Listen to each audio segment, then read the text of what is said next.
আফগানিস্তানের কাবুলে যখন রাজ্যের আনন্দ, বাংলাদেশের ঢাকায় তখন ঘোর হতাশা। যুদ্ধ বিধ্বস্ত আফগানিস্তান টি-20 বিশ্বকাপের সেমিফাইনালে। আর প্রায় 1000 কোটি টাকা রিজার্ভে থাকা ক্রিকেট বোর্ডের দল সুপার 8-এর সব ম্যাচ হেরে দেশে ফেরার অপেক্ষায়। এ যেন আফগান সাফল্য আর টি-20 বিশ্বকাপে বাংলাদেশ ক্রিকেটের নির্মম বাস্তব চিত্র নিদারুণভাবে ফুটিয়ে তুলেছে। 1999 সাল থেকে বাংলাদেশ ক্রিকেট দল বিশ্বকাপ মঞ্চে খেলছে। 2 যুগেরও বেশি সময় 7টি ওয়ানডে ও 9টি টি-20 বিশ্বকাপ নিয়ে মোট 16টি বিশ্বকাপ খেলেছে বাংলাদেশ। 2 ফরম্যাটের বিশ্বকাপ মিলিয়ে টাইগাররা খেলেছে মোট 94টি ম্যাচ, এর মধ্যে জয় 28টিতে, যা শতাংশের হিসাবে 30-এর নিচে।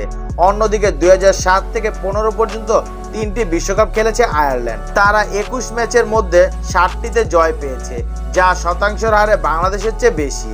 2010 সাল থেকে টি-20 বিশ্বকাপে খেলা আফগানিস্তান 29 ম্যাচের মধ্যে 12টিতে জিতেছে। সাকিব শান্তদের পরে ওয়ানডে ও টি-20 বিশ্বকাপে জায়গা পাওয়া 2 দেশেরই জয়ের শতাংশ ঢের বেশি। 1999 সালে ইংল্যান্ড বিশ্বকাপ দিয়ে বাংলাদেশের বৈশ্বিক মঞ্চে পদার্পণ। অভিষেক আসরে বিশ্ব চ্যাম্পিয়ন পাকিস্তানকে হারিয়ে চমক সৃষ্টি করে বাংলাদেশ। এরপর 2003 বিশ্বকাপে কেনিয়া সেমিফাইনাল খেলে, অথচ বাংলাদেশ কখনো সেমিফাইনালেই উঠতে পারেনি। ওয়ানডে বিশ্বকাপে বাংলাদেশের 2 থেকে 3 ম্যাচ জয় ও সুপার 8 কোয়ার্টার ফাইনাল পর্যন্তই খেলা তৃপ্তির ঢেকুর তোলে।